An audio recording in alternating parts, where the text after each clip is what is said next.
You can never suffer enough to help those who are suffering. Man, that's hard, isn't it?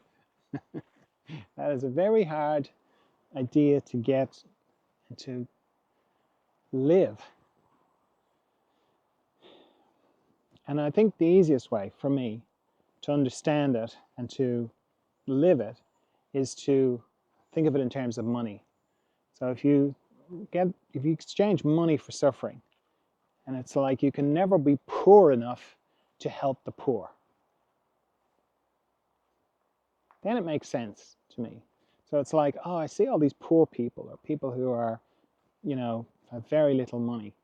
So let me give away everything I have to help them. So I'll be just like them, and that in some way will help them. Doesn't make sense to me. What makes sense to me is, right, well, let me see if I can figure out how this money thing works and get a lot of money and then go and help them. So I help them by giving them money. That's going to help short term. And then maybe I can pass on whatever I figured out about how the money thing works. Maybe, that will help long term.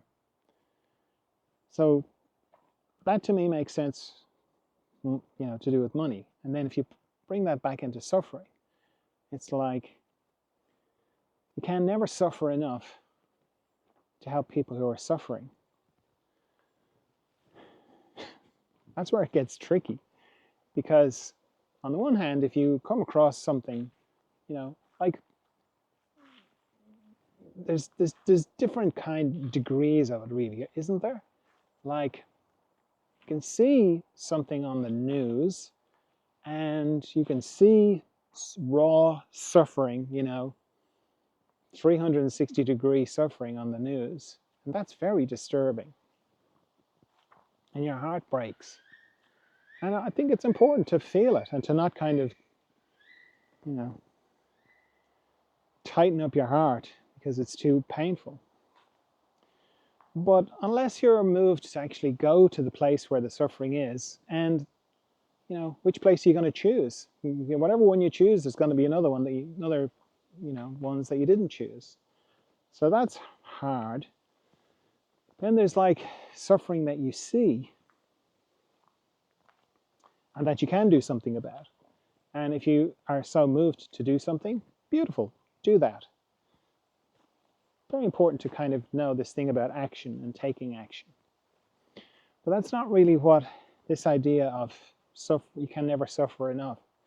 It's more of a kind of frequency thing. Because what often happens is we see something on the news and we're heartbroken. How can this be happening? How can this be happening in the world? And I feel powerless to do anything about it.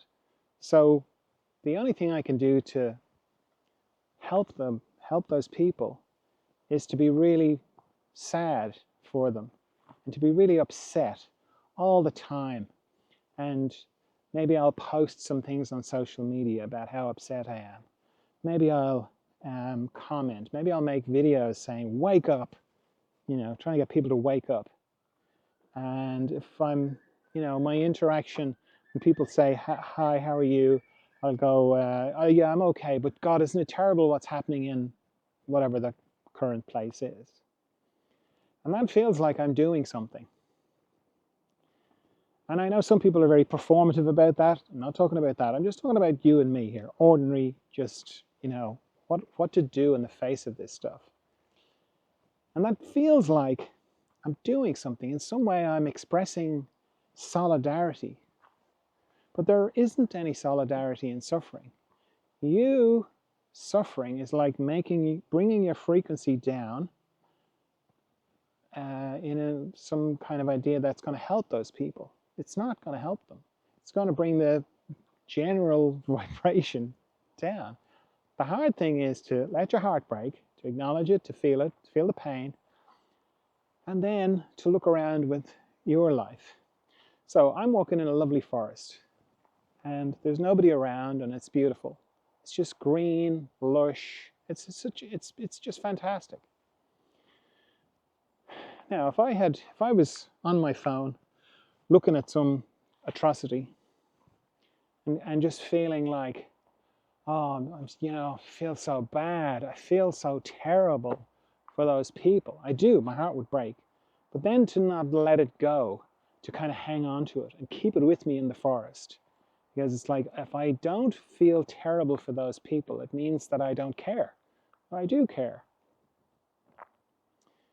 But for me, it's like, feel it, acknowledge it.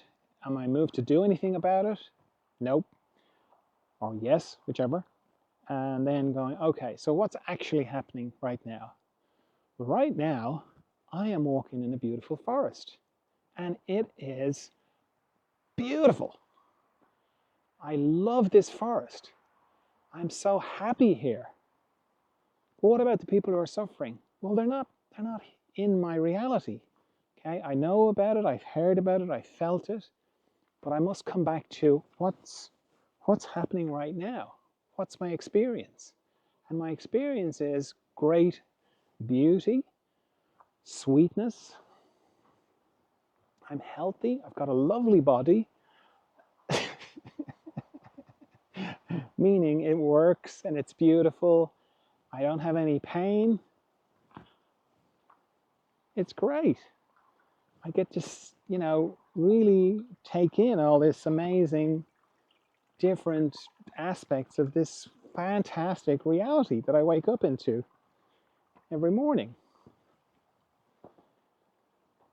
And I'm happy. I'm at peace. Now, the more I focus on that, the more my frequency goes up. And I don't know whether it's true or not, can't measure it, but that brings the overall field of frequency that we all share, it brings it up a little bit. I think that's true. We can't measure it, we can't prove it, but it feels true. And compared to the analogy of money, it's like I become wealthy. And with my wealthiness, I can help in some way. That wealth goes in. I'm a happy person who's wealthy, so I do happy things with my money. I'm not an unhappy person. Because one of the things about money is it amplifies whatever's going on for you. So if you're miserable, you'll be super miserable if you've got a lot of money. And if you're happy, you'll be happier. And you'll spread happy money around. That's not a Ken on to shout out. But it is true. So to do that, we have to get over the thing of, well, what'll other people think? You have to let that go. What will other people think if I'm not upset about the latest atrocity? Will they think I don't care? That's a difficult thing to face, to look right into it and go, does it matter that much? Are people watching that much? Probably not. We think people are way more interested in us than they actually are. Because everyone's so interested in themselves, me included.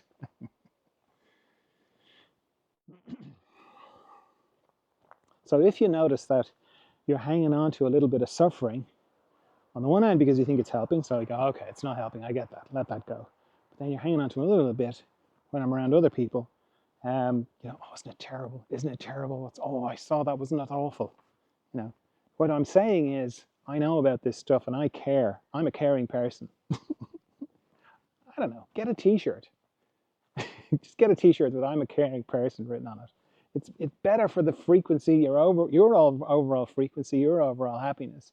And just better for us all in general if you're not like being suffering. I don't want anyone to be suffering because they think I would think they don't care. Everybody cares. I know everybody cares, and everybody feels it, and everybody is like, oh God, why is this happening? I know that.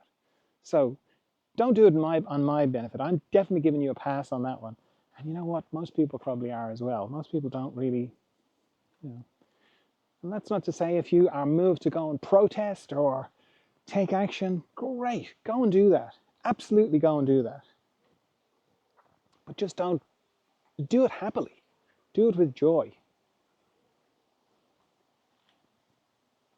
Suffering is not going to help anybody. Your suffering is not going to help anybody.